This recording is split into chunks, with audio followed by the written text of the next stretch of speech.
قوتابی خۆشەویستەکانم وەکو دەزانین ماوەیەکی زۆرە بەهۆی ڤایرۆسی کۆڕۆناوە لە یەکتریدا بڕاوین.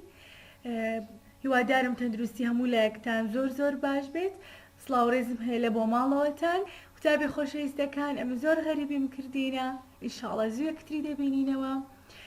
قوتابی خۆشەویستەکان، ئەو ڤیدیۆی کە ئێمە تۆماری دەکەین ئەو وانانەی کە نەمانتوانی تەواوی بکەین بەهۆی ئەوەی کە بارینە ئاسایی ڕاگەیەنرا، نەمانتوانی ئەو وانانە تەواو بکەین. ئینشاءڵڵا پێکەوە تەواوی دەکەین. و قوتابی خۆشەویستەکان متأکیدم یعنی 100% ئیستیفادەی لێ دەکەن ئەگەر احتیمامی پێ بدەن بە باشی جێی لێرا بگرن و لەگەڵ من بڕۆن. دوا ڕۆژی قوتابخانە ئاخر ڕۆژی دەوام گەیشتینە وانەی سێگۆشەکان. ئەمڕۆژ باسی وانەی سێگۆشەکان دەکەین. جۆرێکی سێگۆشەمان هەیە بە پێی گۆشە و جۆرێکی سێگۆشەشمان هەیە، جۆرەکانی سێگۆشەشمان هەیە بە پێی لا.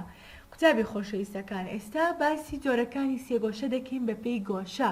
بزانین سێگۆشەی تیژ سێ جۆرمان هەیە: سێگۆشەی تیژ، سێگۆشەی کراوە، سێگۆشەی وەستاو. کەواتە باسی گۆشە دەکەین ئێستا. بزانین ئەو سێگۆشەیە سێگۆشەی تیژە. باشە چۆن بزانین مامۆستا ئەو سێگۆشەیە سێگۆشەی تیژە؟ لەبەر ئەوەی زانێ سێگۆشە لە ناوەکەی دیارە، سێ گۆشەی هەیە. بزانین ئەوە گۆشەیەک، ئەوە دوو، ئەوە سێ، و هەر سێگۆشەکەشی تیژە. کەواتە ئەوە پێی دەڵێن سێگۆشەی تیژ. ئەگەر هەر سێگۆشەکەی ئەو گۆشێ و ئەو گۆشێ ئەو گۆشەیە تیژ بوو، ئەو سێگۆشەیە پێی دەڵێن سێگۆشەی تیژ. لە دووەم سێگۆشەی کراوە.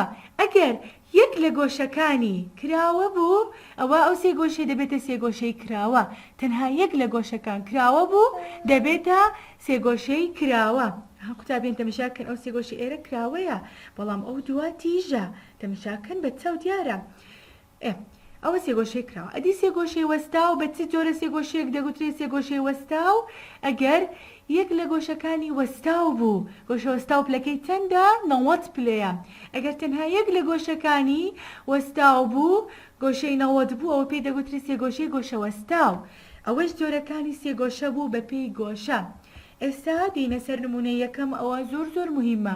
قوتابی خۆشەویستەکانم تەماشا بکەن. لێرە سێگۆشەیەکمان هەیە: گۆشەی دال، گۆشەی جیم، گۆشەی بە. گۆشەی دال 20 پلەیە، گۆشەی جیم 50 پلەیە، بەڵام بە دیار نییە. باش، ئەمە دەبێەوە لەبیر نەکەین کە کۆی پێوانەی ناوەوەی سێگۆشە بە هەر سێگۆشەکە دەبی بکاتە 180 پلە. قوتابیان، ئەگەر دال 20 پلە بوو وەگەر جیم 50 پلە بوو، باشە 20 و 50 دەکاتە 70. باشە کەواتە چەندی ماوە لە بۆ 180؟ دەبێتە گۆشەی بە ئەو نرخە. بزانین یاخود بە شێوەیەکی کە دەتوانین بڵێین 180 کەم 20 دەکاتە 70. 180 کەم 70 دەکاتە 110. کەواتە گۆشەی بە 110 پلەیە. چۆن دڵنیابمەوە لە ڕاستی پرسیارەکەم کە وەڵامەکەم ڕاستە؟ وەرە 70یەکەی لەگەڵ 110یەکەی کۆ بکەوە، دەبی بکاتە 180.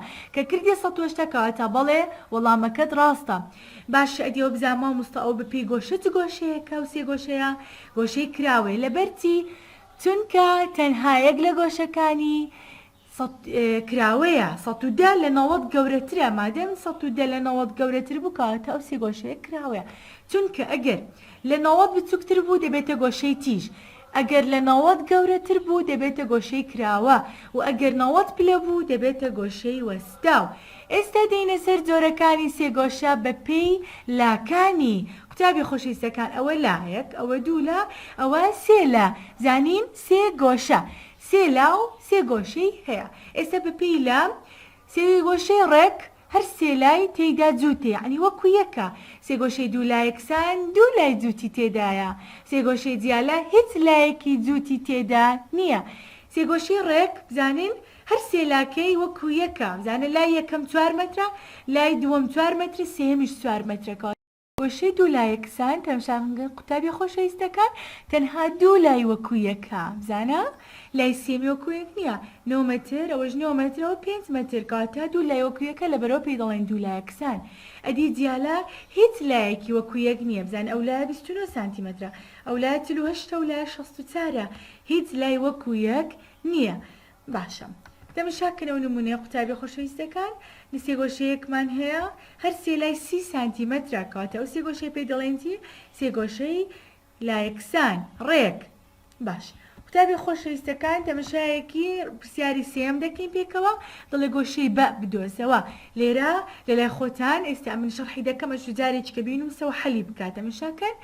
گۆشەی جیم چەندە 46 پلەیە ئەدی گۆشەی دال 85 پلەیە ئەدی گۆشەی با چەندە لێرە دەبێت چی بکەین دەبێت بە گۆشەی بە گۆشەی دال بە گۆشەی جیم کاتە چەند پلە 180 پلە باش وەرە گۆشەی جیم لەگەڵ گۆشەی دال کۆبکەوە 36 دەکاتە 131 دەکاتە 131 باشە 131 چەندی ماوە لە بۆ 180 پلە کەواتە و گۆشەی با دەردەچیانش دەکرێ بڵێین 180 کەم 131 دەکاتە 49 کەواتە گۆشەی با چەندە 49 پلەیە بە هەر سێ چاوەرە کۆی بکەوە بە 49 گۆشەی با دەرچوو لەلای خۆتان بینوسن قوتابی خۆشەویستەکان گۆشەی با 49 دەرچوو گۆشەی دال 85 دەرچوو گۆشەی جیمیش 46 دەرچوو کەواتە بەرسێکیان دەکاتە 180 پلەگەر کۆیان بکەینەوە چوارەم و پێنجەمیش ئەرچی ماڵەوە بحەلی بکەم بە خۆتان بەڵام ڕوونکردنەوەیەک لە ڕاهێنانی چوارەم تەماشاکەن گۆشەی دال دیار نییە